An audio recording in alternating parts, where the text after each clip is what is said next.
everyone, it's Kathy from To Die House. Today is Saturday, September 25th, 2021. Welcome to my channel. If you're new here, welcome. If you're returning, welcome back. It's been a couple months since I've been here. I kind of feel like, where did August and September go? Because while it's been like 2 months, I think my last video was at the end of July, I only feel like it's been a couple weeks. Time's speeding on. This is my second take.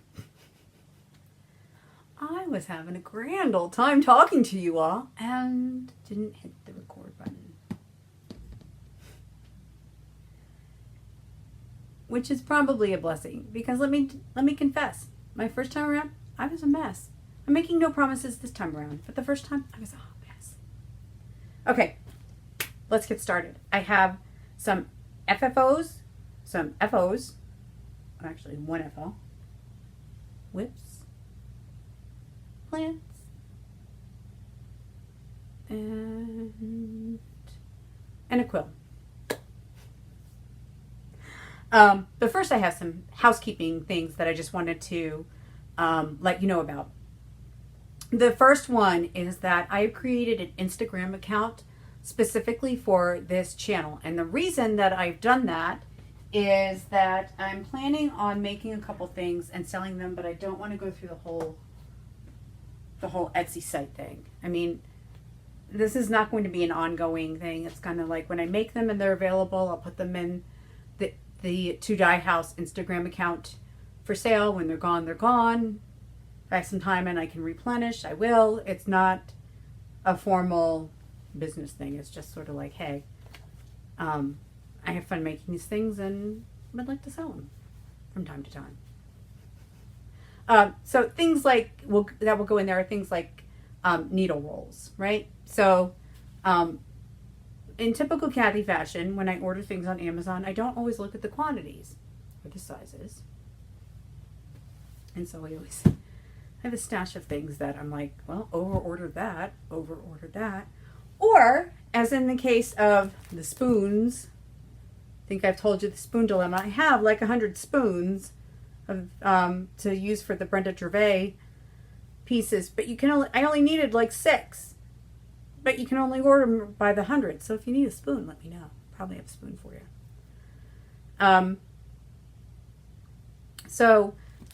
If you would, go over to that new Instagram account and follow me there. I'll continue to post in my personal account, but most of my stitching stuff now I'm moving over to the To Die House Instagram account. Because I feel like maybe I just need to compartmentalize my life. And the stuff that I post there will be things for sale, but it'll also be like my whips, things I finished, things I've gotten framed. I'll probably post quilting stuff there. So anything crafty related will go in the To Die House account. But if you follow me in my personal account, it doesn't mean you don't have to follow me there either. It's your choice. If you were like, hey, it's too much Kathy, I'm just going to go with one or the other. That's fine. But you'll start seeing things in my To Die House Instagram account that you're not going to see on my personal page. So if you don't want to miss out, that's the place to be. The second thing is my friend Tonya works for an organization called the ARC Mid-Hudson. And ARC is an organization that assists and facilitates adult life for adults with disabilities that are developmentally disabled. They're a really, really great organization. I have someone in my family who is a client or is involved with ARC in my area, and she's developmentally disabled. But they've done wonders for her. They've given her a job where she can earn her own money, and and she's supervised as she needs to be. But what they do for people who can't do for themselves is really, really extraordinary. And it's just, it's an act of love. in the end. It takes really special people to be able to do that and do it with grace. And she's one of them, but the organization as a whole really does just tremendous work. So anyway, there's a company in her local area, in the Mid-Hudson Valley area, that is doing, they're awarding $25,000 to the organization that gets the most votes.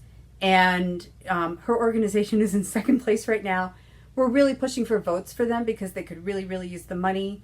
With COVID, there were a lot of budget cuts and things like the revenue streams that normally existed don't exist right now. So they're in second place, and it is the Arc of Mid-Hudson. It is a Facebook group. All you have to do is check the box next to Arc Mid-Hudson and vote. That's it. You don't have to sign up. You don't have to, there's no mailing list. There's no account. If you're on Facebook, just go to the link and I'll provide it below. Check off the box, and that's it. That's all you have to do. And it's something that's not going to cost you anything, but it'll make a world of difference to that organization. So I would appreciate it if you did that, and have your friends do it as well. The deadline is October 1st. Had I not been a slacker, I would have had this in a video in August or September. But if we can help contribute at least during the final push at the end of this month, then hopefully that we'll see a result that we want to get for them. So thank you in advance for doing that. It's important. It's important and it's easy. No brainer in my book. Okay, that's the housekeeping. Let's go with let's do whips. So the first whip I have, I was just working on this last night, is a Chessie and Me. It's called the Ghost Inn. And it's a kit, comes with the silks, but I don't know if you can see it. That cat and that little sign is 1/1 on 36 count. My eyes were starting to like zoom back and forth. Did you ever get that where your eyes are like, I don't know where to focus? So this is what the finished piece looks like. So I have a little ways to go on it. Not far. That ghost up there is also a 1/1. So I don't have that much more to do on that guy.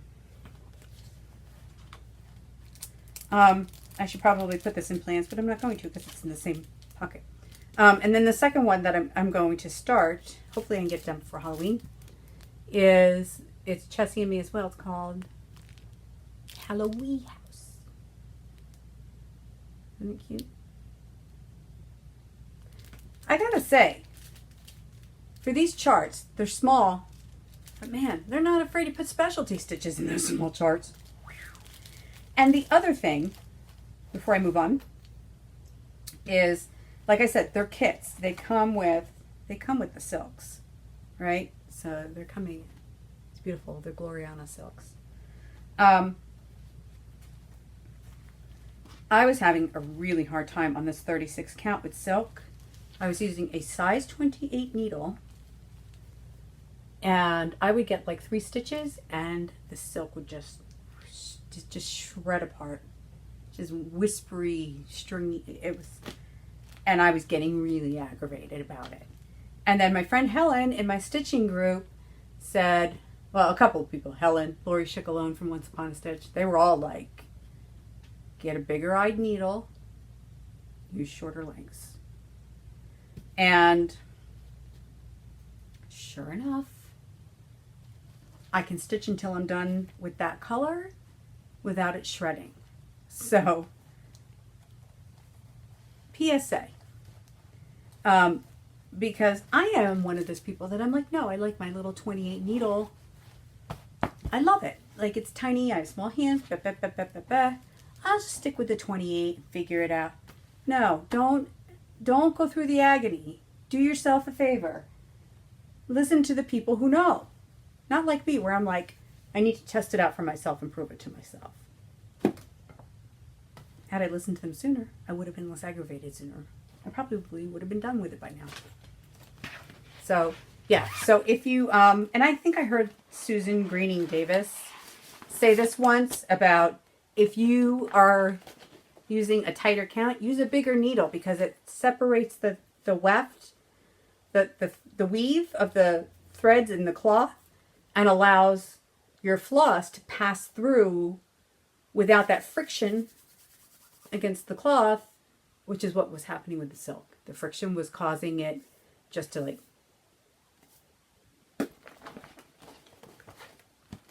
So yes, larger needles sometimes is very handy.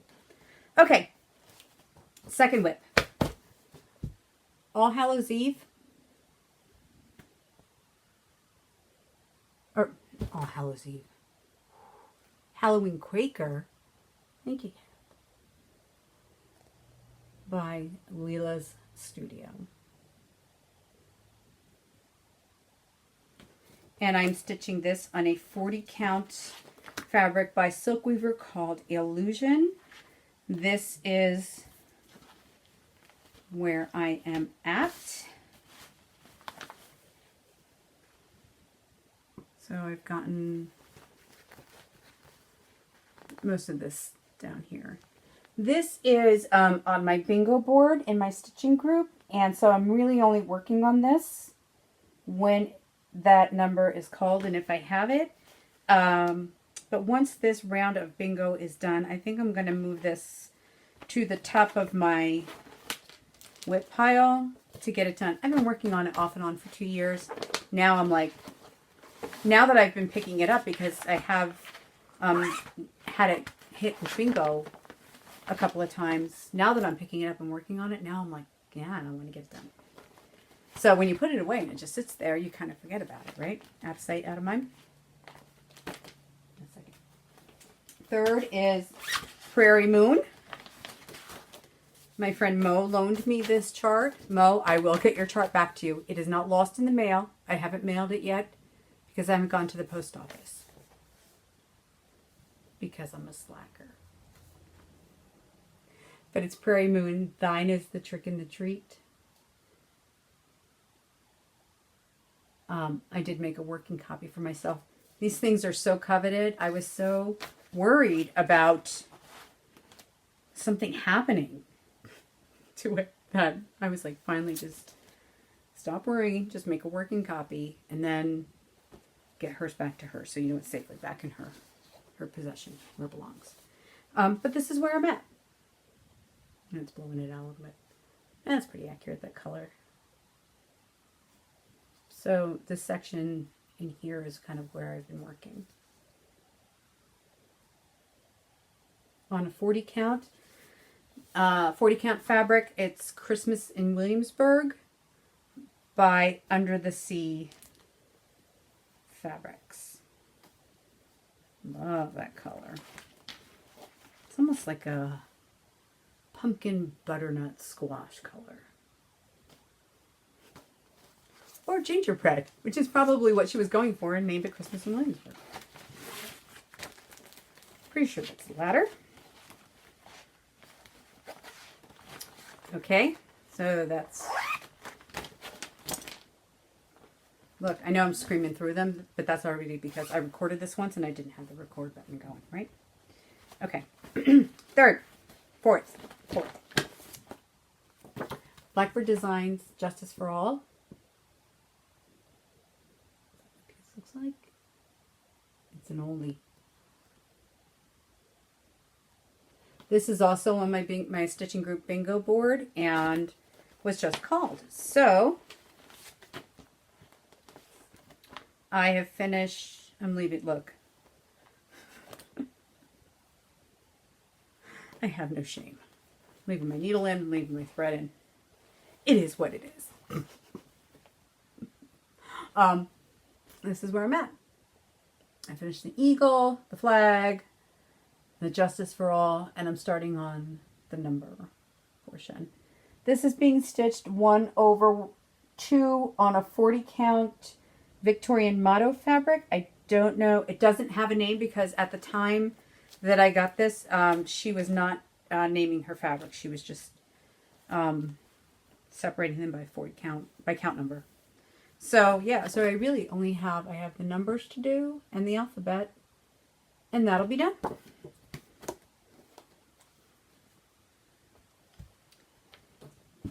And this is in my Made by Mama Joan bag. I love this fabric. It's so pretty.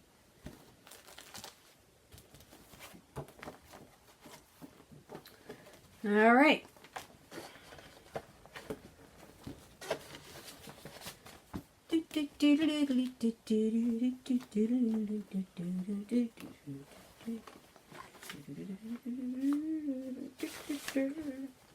Okay, next.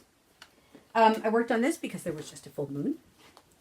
And I've been trying to work on this for every full moon. My friend Helen, I mentioned this in it's probably a year ago or more. Did a bunch of research on last year in 2020.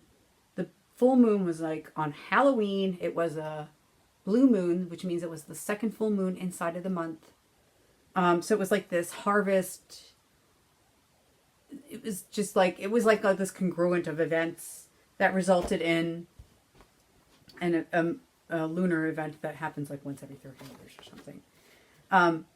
And she sent us all this calico confectionery chart, once in a blue moon. And along with a letter that details all the research that she did. And I don't know what I'm stitching this on. This was, for some reason, I don't have my library card. But this is where I am at. So, like I said, I just worked on this. So I am making quite a number of changes in this. There's a, you can see there's a Quaker thingy in the cat. I left that out and just made my cat entirely black. The stem on the pumpkin I made green. The eyes and the nose and the mouth I made black. The tree in the chart, or the tree branch in the chart, is 2 different colors brown. I just used one. And then obviously the change in the moon color. So in the chart it's yellow and blue. But for anybody who knows my Instagram or has been following along on this channel for a while, my significant other Darren likes to take pictures of the moon and the stars and the cosmos and nebulas and all sorts of things. And just in looking at his pictures of the moon, I'm like, it's always gray and white and pebbly. So that's why I kind of, it's like gray, a grayish blue. So I made, and kind of matches the title, Once in a Blue Moon. So I made it like a grayish blue color. And then the silhouette portion I'm going to do in a little bit of a darker blue. And I'm using Barn Gray by Gentle Arts for that. Sorry, Banker's Gray. And Rain Showers by Classic Colorworks. So these are my colors.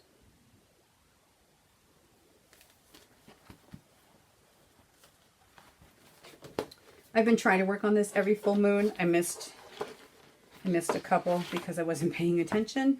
So, but I hit it this month, and it was the harvest moon. So, hooray! Okay. And then finally, the whip that I've been working on every Sunday, and now it's Sampler Sunday, so I'm getting like a twofer, is by Fox and Rabbit Designs, Charlotte Mills, 1844. Can you see the clown in the border? It's a beautiful piece, though. Like, I think initially I started stitching it because that clown was like, whoosh.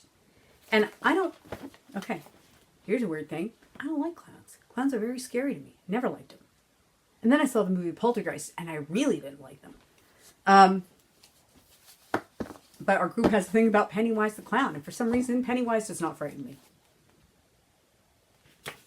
So this is kind of our sub hashtag Pennywise Forever. But it really is a beautiful sampler. Now my friend Rebecca started this after I did and is near finished with it. Hers is beautiful too. And she's doing it on a completely different kind of, like, she's doing it on a fabric that is closer to what's in the photo. I'm doing mine on Dark Cobblestone by Zweigart.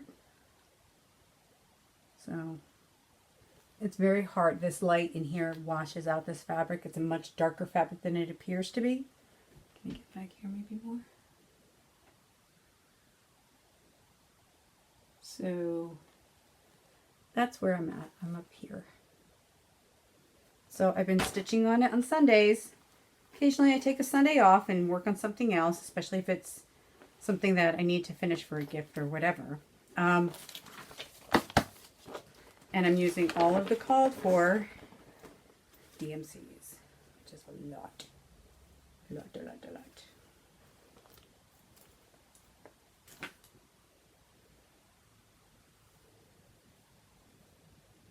Cool, right?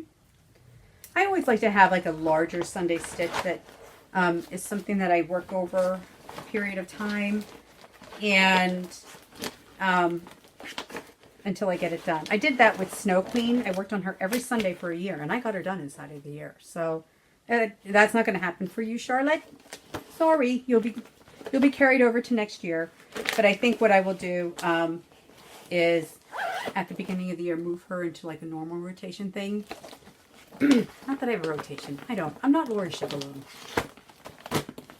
She's got a rotation and she is so disciplined. Not me. But I'll move it into my normal stash and then because I really want to try to start a Hawk Run Hollow for my New Year's start. Yeah, I'm starting to think about 2022. I need to be more organized about it though. Because I do start things just as the mood hits me, which is fine because then you're happy to be stitching on it. But the mood hits me to start something new all the time. So I need need some discipline. What movie is that from? I need discipline. Let's do, finish it. So this is my FO. This is a Little House Needleworks Autumn Sampler. And I just, it came with silks. But I did not like the silk that was provided for the pumpkin. So I went to my good old standby, my absolute favorite. I think I have probably 10 to 15 skeins of this in my stash. And as I use them up, I order, for every time I use one skein, I order 3 more. So it's a growing stash. But it's my favorite ever of everything.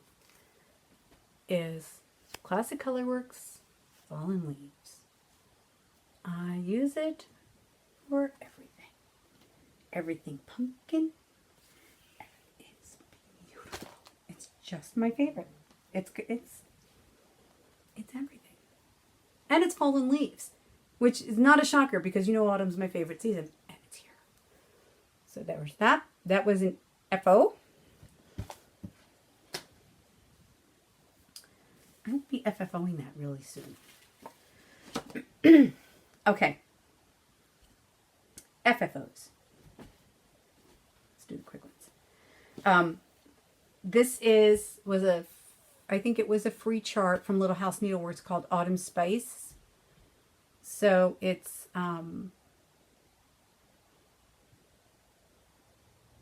yeah, it was free with the purchase of the threads, I think. Now I had stitched this a long time ago and it was on, the fabric color is very similar to this, but it was much lighter and it was very mottled and it's a pretty fabric. But then when I looked at it, I was like, it doesn't look right. It's not what I had in my mind. So what I did was I pulled out my good old liquid Rit dye and I dunked it. And it took out the modeling, not entirely. It's very subtle modeling now. Oops. Very subtle modeling now. I don't know if you can even see it really. Maybe a little bit.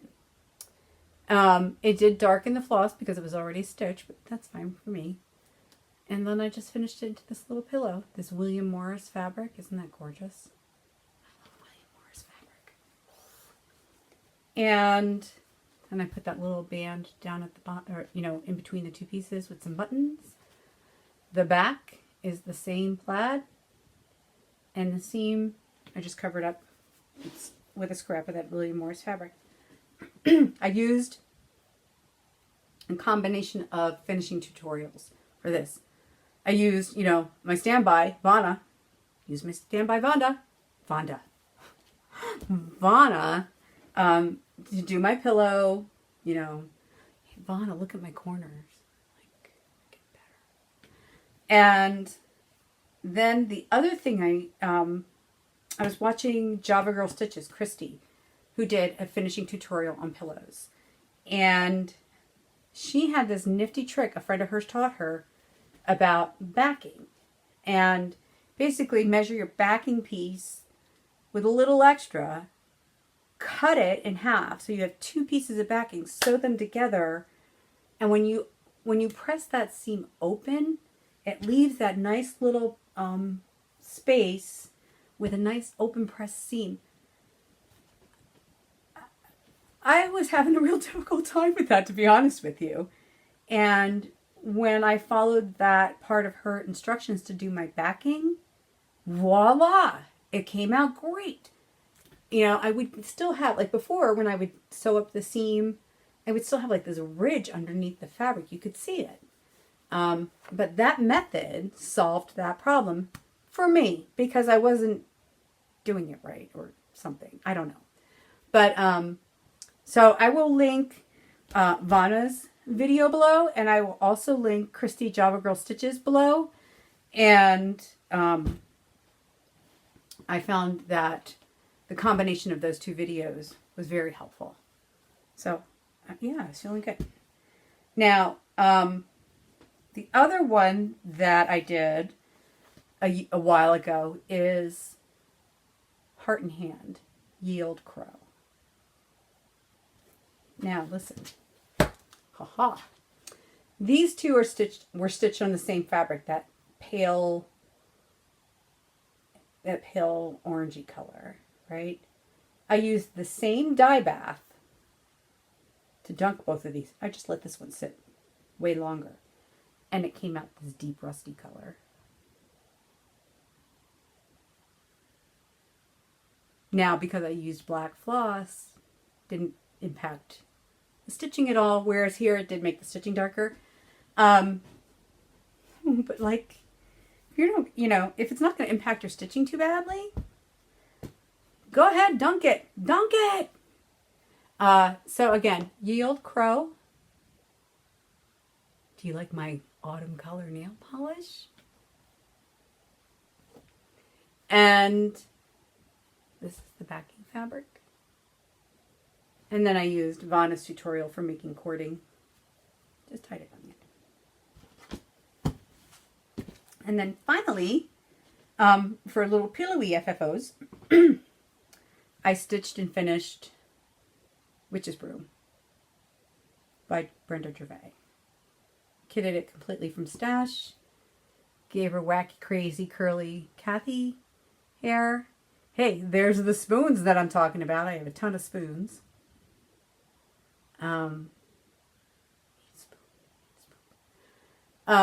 And then I just used, I had some funky eyelash trim, and backed it with this little swirly star fabric. So she's all ready for Halloween. I love her. I really love this. I just think it's so darling. I love those pieces by Brenda Gervais. Now I have some FOs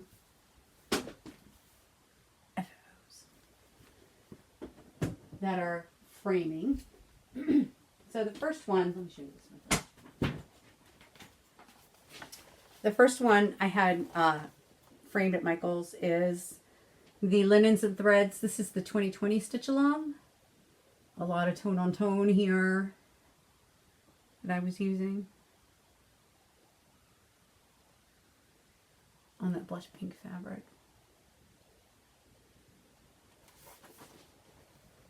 Hey everybody, it's a ring light.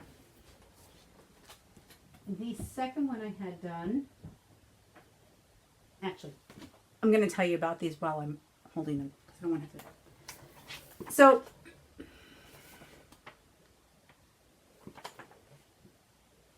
goes this way. All right, I took these to Michael's. I had the 60% off plus 25% off. Taken things to Michael's before to have them framed, and they're fine. They're fine. And if it saves you money on framing, which is terribly expensive, knock yourself out. The thing is, depending upon who is doing the framing, you may or may not get the result that you were looking for. Now, the girl that I spoke with was very sweet, very nice, and very helpful. When I went to pick it up, and I almost take responsibility for this because I did not specify. When I went to pick this up, there was like a black line going around the inside of this. And the person who did the framing, which was not the girl that was helping me, put black spacers in instead of clear spacers. Right? So when they unwrap it and show it to you, make sure you really take a look at what's going on. Because that was the first thing. I was like, what? It's supposed to be white and pink. It's not supposed to be. Where's the black coming from? The person framed it with black spacers. I had her take it apart and put in clear spacers, and redo it. So I waited for that to be done.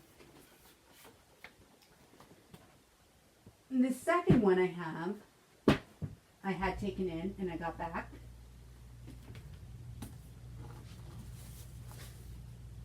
Is the stitch along I was doing with Barb from Lost and Floss, After the Roses by Ink Circles.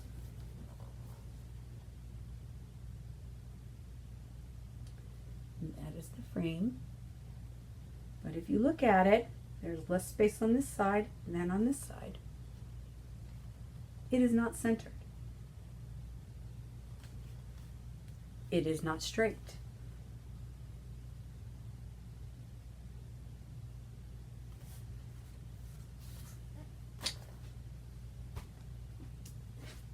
I'll get back to that in a minute.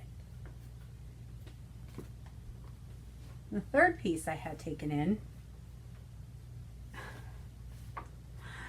is Harbor Haven from By the Bay Needle Art, right? And I worked on this over a couple of years and finished it and took it in. Now, when I took it in and when I went in to pick it up, the bottom edge here, this is a very dense stitch. I was using 2 threads on a 36 count, so it's very dense in stitching. I partly feel responsible because I think maybe all that pulling and that density warped the fabric a little bit. But the bottom of the piece is, it lined up perfectly, straight line, but when they stretched it, like the ends would just tail off, right, on both ends. So I had her open it up to fix it.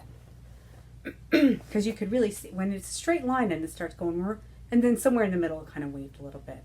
So I said, like, while you have it open, let's just fix the whole thing. So she could not get that straight.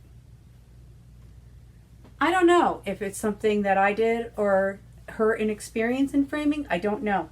Maybe a combination of both. So I kind of rolled with that. And when I told her, I said, look, ultimate solution, butt that molding right up against the bottom of the frame or bottom of the stitching. Voila, instant straight line. And it immediately improved it. Immediately. So the only issue is that when she moved it on the foam core, can you see the puckers across the top where it was previously pinned? She did not smooth those out. So this is the thing with somebody who's inexperienced with framing needlework. It's not like framing a poster or a picture. it retains the history of what you've done to it, I guess is what I'm trying to say. So rather, when I noticed it, I was like, oh, I'm not going to have her open it up again. Look, I didn't pay an exorbitant amount of money to have these framed. I paid a good amount of money, and I still paid money. But I will do this when I get home. So I have yet to open them up. I really want to have the time to take that apart, smooth that out, straighten it, get those puckers out, and put a new backpack on it. Now, I could have taken him back and said, look, fix it again, fix it again. I am not one of those people. You know, the girl was very nice. I don't want to be unkind to her. I'm paying my money. The immediate problems I noticed, I had her fix. But at some point, I was like, I can either continue this. I know myself well enough to know that if I had to keep going back or keep sending it back, that I would get frustrated and aggravated. And I didn't want to pass that frustration, aggravation onto her. She was a young girl. She's inexperienced. She did her best. And I didn't pay what I normally would have paid had I sent it, you know, out to Total Framing or gone to another like full-on frame shop for it. So I kind of gave myself a reality check, and I was like, the kind thing to do is go home and do it yourself. And let's see if you can do a better job, Kathy, because you may ruin it more. You may go back to them and say, I ruined this, can you help me? So that's how I am. I know not everybody is that way. But I was like, the girl was so sweet, so kind, and she felt so bad about the black spacers, and I was like, I'm just gonna roll with. I got a professionally made frame. I have museum glass, the other stuff. So along that same line, for After the Roses, you know, I will take this apart and center it. And the reason that I decided to do it myself was because of the puckers in the Harbor Haven piece. Because I didn't want to take it back and have them just recenter it and then leave the puckers in. I'd have to take it apart again anyway. So listen, I've had things framed at Michael's before. Brought them back, no problem. No problem. This is the first time I ever had everything that I took have an issue with it. So, and in the scope of things, I can deal. Right? Okay. That's that. Let's talk a little haul. I'm not going to show you my expo haul because I think other channels, I've seen it on several other channels already. A couple of things that I will say though, and these are kind of in my plans as well. This Satsuma Street House Guests, I just thought it was really cute. I think it was Misty Purcell. I'm not sure. But I did see somebody else stitching this. Those eyes are sequins with black beads. And I just thought it was really, really cute. Oh, no, it wasn't. It was Helen D. That's who it was. Helen D. And then the other thing that I'm kitting up is Moonlight Sampler by the Blue Flower. And I'm really, when I first saw this, I was like, I have to. Look at the girl sitting there with the dog and the cat. Isn't that me and Daphne Dog and Orion and Daisy? And she's got red hair. So I'm doing that. So the other, well, I seem to be in plans mode. Okay, the other thing that I want to get started on is the 25th by Hands On Design. I was going to start the Halloween one, 31st, but I'm missing them both. I'm not going to get it done in time, and we have a little finishing class coming up in our stitching group, and I want to have something to be able to finish during that class. And then okay, so that's kind of like the plans, right? Let's talk haul.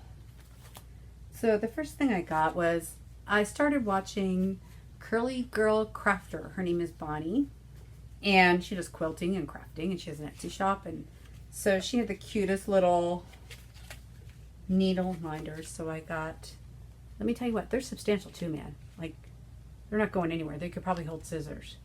They're so heavy duty. They're really nice. All right, I'm back. Darren just came home from work, and I was like, hey, it's the opportunity to add some lip gloss and shush.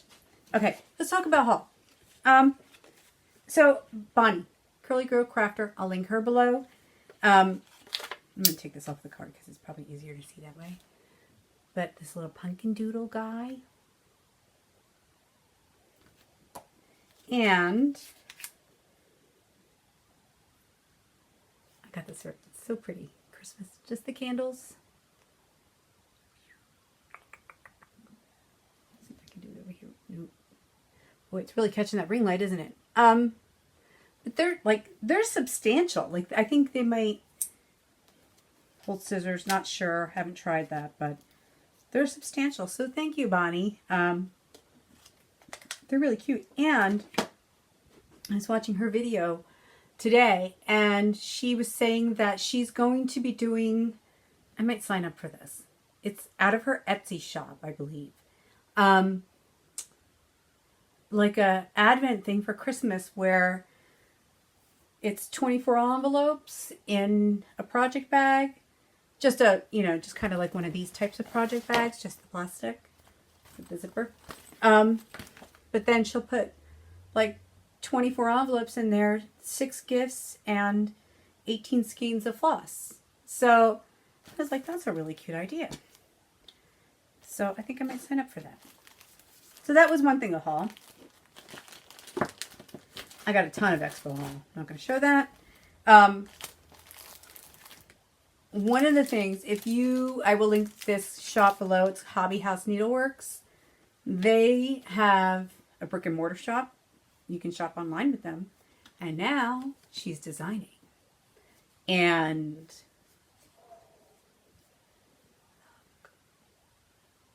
Prancer, first edition, Hobby House Press. Isn't it beautiful? So I got that one.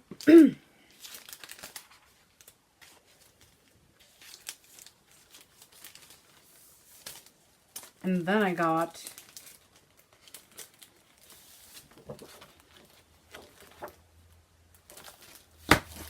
her other new release, first release, is Quaker Christmas.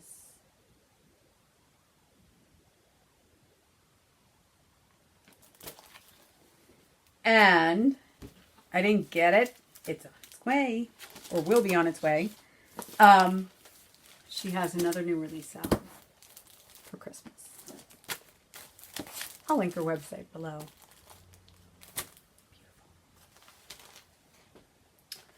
Okay. And then some other haul. Some other non-expo haul. I don't know if you watch or follow McKenna Stitching and Sequins. But if you do, she has an online shop called 1884 Stitchery. And I will link that below. She sells new charts and releases and things like that. Not as much as other shops do, which is fine. Her specialty really is in the unique finds.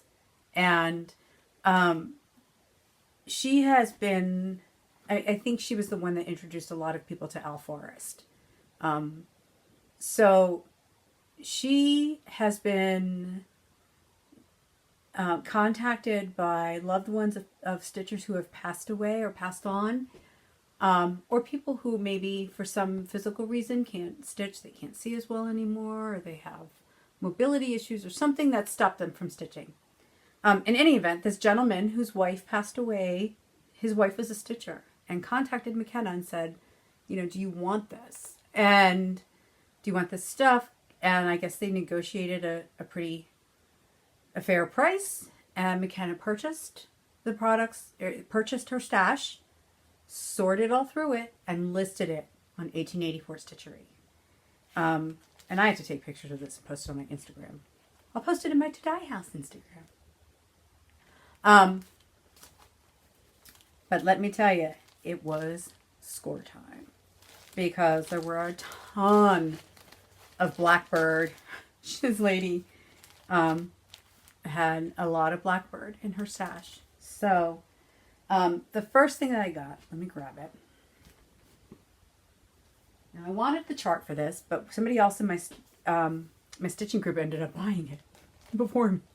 So score for them. But what she did have was the finished piece of it. And I was like, you know what? I think I'll buy the finished piece. I don't know what the name of this chart is. I can't remember. But this lady stitched it. And it's beautiful. And I love the frame. It's almost like this. It's looking brown here, but it's almost like a, like, you know how when you have a twig that's like a green wood? It's kind of like that green wood color in real life. So I bought that. And I would like to, maybe I'll reach out to McKenna and find out what the lady's name was, so that I can like do a sticker or something and put it on the back so I know who stitched this, where it came from. So let me tell you, if you're looking for something and you're having a hard time finding it, go out to 1884stitchery.com because she has the most unique stuff out there. It's, but look at what else they scored. Like, so,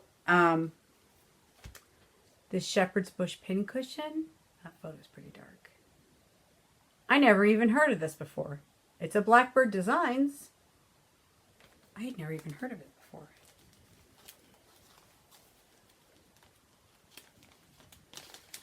So I scored that. I scored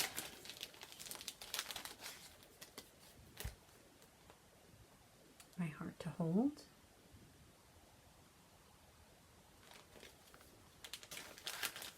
I scored. I've seen other people stitch this.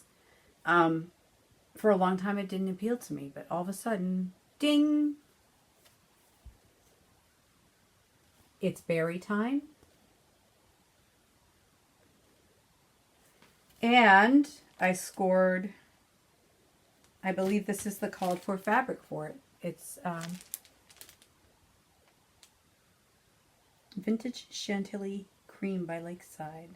Oh, it says right on it. It's from the attic. So I got that.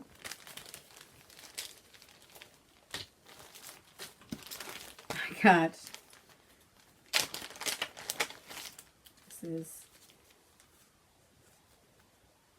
oh, I didn't even realize it came with, oh, surprise. I scored In My Garden drum. I didn't realize it had the pins in it too. And the fabric, that gingham fabric and the threads.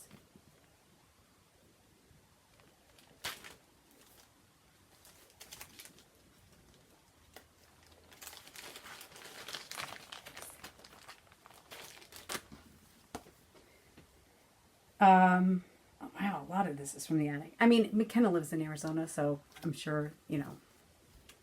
This is Garden of Life.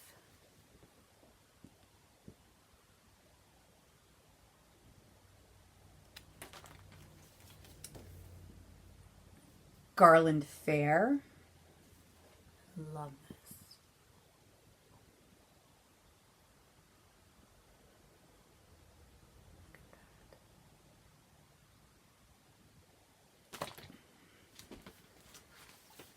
And so funny. I was so happy to get this, and now it's being re-released, which is the story of my life. But whatever, I have it. Makes my heart happy. Is Honeysuckle Manor. So like I said, I just saw on Facebook. This is being re-released.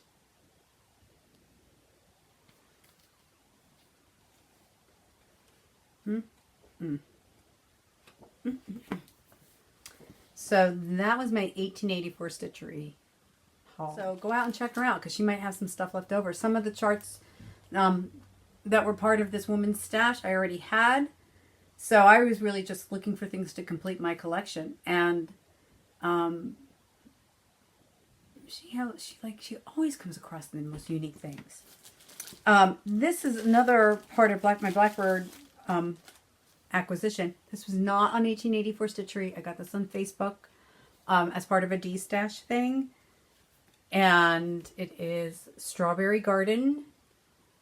And I'm seeing a lot of people stitching this all of a sudden. I'm sure that's what started the rush on it, right? Strawberry Garden.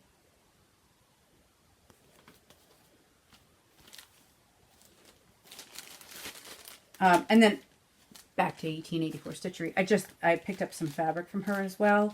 It is, this is the Heron's Sea. I don't know who the manufacturer is. That's pretty accurate. And then also Vintage Autumn Gold.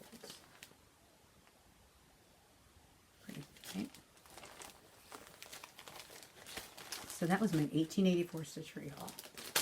Score, score, score, score, score, score, score. So follow McKenna. Follow 18 Stitching and Sequins, I think is her IG. I'll double check and put it below. But yeah, I mean, I know Blackbird's not for everybody, but it's for most people. So when I was able to get my hands on some of that, I was like, yes. That was just, that made me happy. Happy. All right. How about some giveaways? I feel like I've been gone a while. I gotta do some giveaways, right? All right, so the first thing I'm going to give away is this little autumn sampler by Little House Needleworks. So if you would like that, use the word autumn in your comment. The second thing is Teresa Kogut. I bought this. I think it's beautiful, but I'm not going to stitch it. And I was just having this discussion with somebody about I need to start being more selective about what I bring into my stash and also what I have in my whip pile because I think I was watching Chris Cross Stitch and he was like, if it doesn't bring you joy, don't stitch it. And everything brings me joy. So I felt like I had to have everything. And I really I just had that like ding, ding, ding moment of like, you're not going to live long enough. So start stitching the things in your stash that you are really just fawning over and share the love with the things that you feel like you can part with. So I'm doing that. And my friend Rebecca just did that for me too. And yeah. So, okay. I'm rambling. Autumn. This is Teresa Kogut. Early American folk art sheep. So just use the word sheep in your comment if you want that. Colors are beautiful. Another Teresa Kogut. Flying Lessons. It's very cute. I'm not going to stitch it. It's very cute. I'm not going to stitch it. So use the word flying in your comment if you would like that one. And then finally, another Teresa Kogut. I think this is a full coverage piece, but you could probably get away with using the right fabric and not making it full coverage. It's Good Tidings. It really is very darling. I really love that scene. I'm not going to stitch it. I wish I should buy a print of something like that. Something like that I would buy a print of. back in the day, I had high hopes that I was going to be able to do all of this and just bang it out. No. All right, so to recap. Tidings. Flying. Sheep. Autumn. So you could say in your comment, good tidings. Holy flying autumn sheep, Batman. You're covered. All right, and then to wrap this up, because Darren's making dinner, beef lo mein tonight. My final thing that I finished, it's quilting related. So if you're not interested, thank you for spending time with me this far, and I hope to see you again real soon. My quilt that I worked on and finished and quilted myself, I'm still not a quilter, is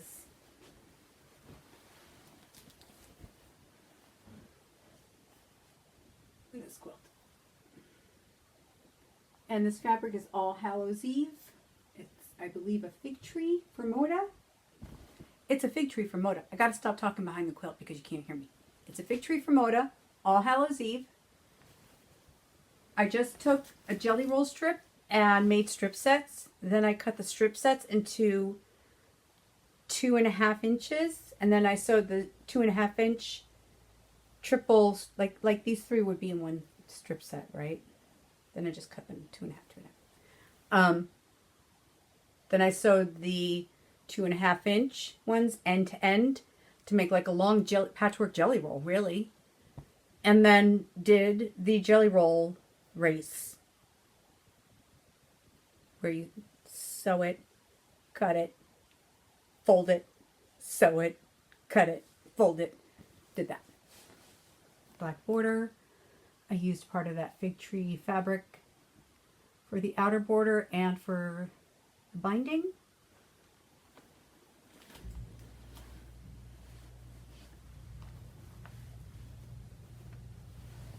Here's the back.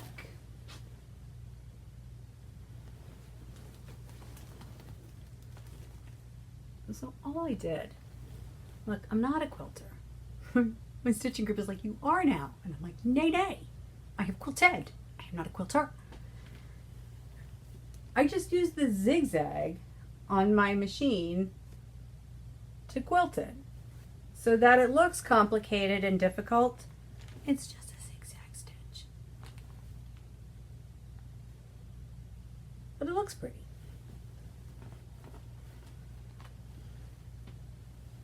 And that's that. All right. That's it for today. Part 2. Rewrap. Thanks so much for stopping by and spending time with me. I hope you enjoyed yourself. I certainly enjoyed my time with you. I'm going to try and... Oh, giveaway. Okay. I will be doing these. I will leave this open until... Where's my calendar? Remember a couple videos ago when I said, I don't need a calendar, I just bought it for the designs. Evidently, I needed the calendar part too. October 8th. It's a Friday. So I will leave this open for 2 weeks. 2 weeks. On October 8th at midnight, I will do a random comment picker and insert a video like I did last time. But that worked really well, I thought. I need a new iPad. My iPad just filled up again. Or I need to stop talking so much. Anyway, for the giveaway, I'll leave them open until October 8th at midnight. Don't say winner, don't say prize. Be 18 so that I can legally obtain your address without any issues and send it off to you. Since they're charts and they're flat, it's open globally, anybody, anywhere. Yeah, that's about it. So thanks for stopping by and spending some time with me. I really do appreciate it. And I hope you have a great couple of weeks. I'll see you around October 9th or 10th, probably, for the giveaway. And in the meantime, be well and happy stitching. I'll see you soon. Peace.